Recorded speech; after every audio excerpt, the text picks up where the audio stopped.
প্রত্যেক গ্রামে দেখবেন কিছু কিছু মানুষ কবর খোঁড়ার কাজ করে, দেখেছেন? কবর টবর খোঁড়ে, কেউ মারা গেলে এই কবর খোঁড়া মানুষ জীবনে দেখেছেন? যে স্কুলের হেডমাস্টার দেখেছেন? গ্রামের সব থেকে ধনী লোক, পাড়ায় সবার মায়ের খালার ফুবুর কবর খুঁড়ে খুঁড়ে বেড়ায়, এই গ্রামের সব থেকে ধনী লোক দেখেছেন? দেখেননি? এই যে আগে বলেছি গরিবরা 500 বছর আগে জান্নাত যাবে, এই দেখুন দেখুন গ্রামের 3-4টে লোক আছে, গ্রামে যেই মারা যাক, মৃত মানুষের লাশ এখনো হসপিটালে, তাদেরকে বলতে হয় না, তারা দেখবেন কোদাল ঝুড়ি নিয়ে কবরের স্থানে পৌঁছে যায়। আছে না? আছে। আপনার মায়ের কবর খুঁড়েছে, আপনার বিবির খুঁড়েছে, আপনার বেটার খুঁড়েছে, পাড়া প্রতিবেশীর খুঁড়েছে, আপনারও খুঁড়বে বলে একদম ভালো করে ধার দিয়ে রেখেছে, শুধু মাইকে বললেই হলো। এবার আপনাকে বলছি, আপনার বেটির বিয়ে লেগেছে, সর্বপ্রথম গ্রামে দাওয়াত পায় কে?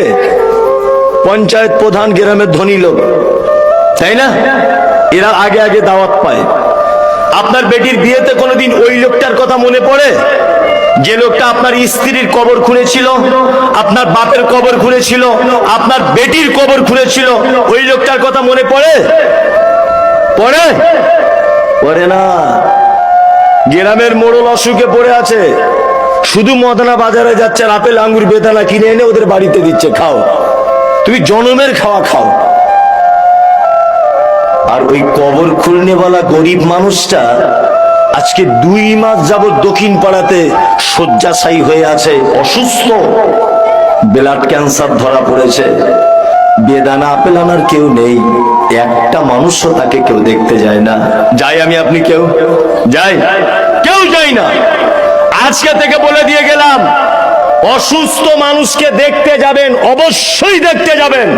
দেখতে যাবেন, আপেল বেদানা আঙ্গুর কিনে নিয়ে যদি নাও যেতে পারেন, তার পাশে বসে মাথায় হাত দিয়ে বলবেন লা বাসা তাহুরুন ইনশাআল্লাহ, মামু, ভাই, খালা ইত্যাদি যাই হোক, তুমি টেনশন করো না, আল্লাহ তোমাকে ভালো করে দেবে। কোন ডাক্তার দেখাচ্ছ চাচা? না, প্রদীপ ভট্টাচার্যকে দেখাচ্ছি। না, ওকে দেখিও না, আমাদের জঙ্গিপুরে এখন একটা ভালো ডাক্তার বসছে, নারায়ণ ভট্টাচার্য, ওকে দেখাও। এইরকম গুটি গুটি কয়েকটা উপদেশমূলক কথা বলে আসুন। আল্লাহ নবী সাল্লাল্লাহু আলাইহি ওয়াসাল্লাম বলছেন, সন্ধ্যাবেলা যদি কেউ যায় সকাল হওয়া পর্যন্ত, সকালে যদি কেউ যায় সন্ধ্যা পর্যন্ত, এই 2টা ফেরেশতারা আসমান থেকে তার জন্য দোয়া করতে থাকে যে আল্লাহ অসুস্থকে তো ভালো করবে, যে দেখতে গেছে তাকে আগে ভালো করে দাও। লাভ হলো না লস হলো? লাভ হলো। ওয়ায়াদাতুল মারিজ ওয়া ইত্তিবাউজ জানাইজ, কেউ মারা গেলে জানাজা পড়তে যাবেন। কি বলছি বুঝতে পারছেন তো?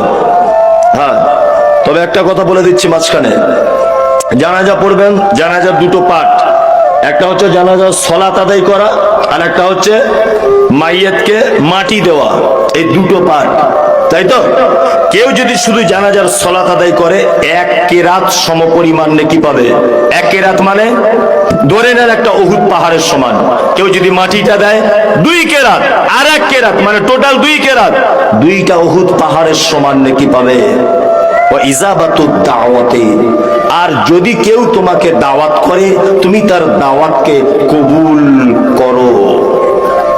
এবার একটা কথা বলছি, এই আমার দিকে ফিরুন, ওইদিকে দেখছেন কেন? এদিকে ফিরুন। হাজী সাহেব আসছেন, জি শুকরিয়া, জি। আল্লাহ নবী সাল্লাল্লাহু আলাইহি ওয়াসাল্লাম বলছেন, এইদিকে ফিরুন।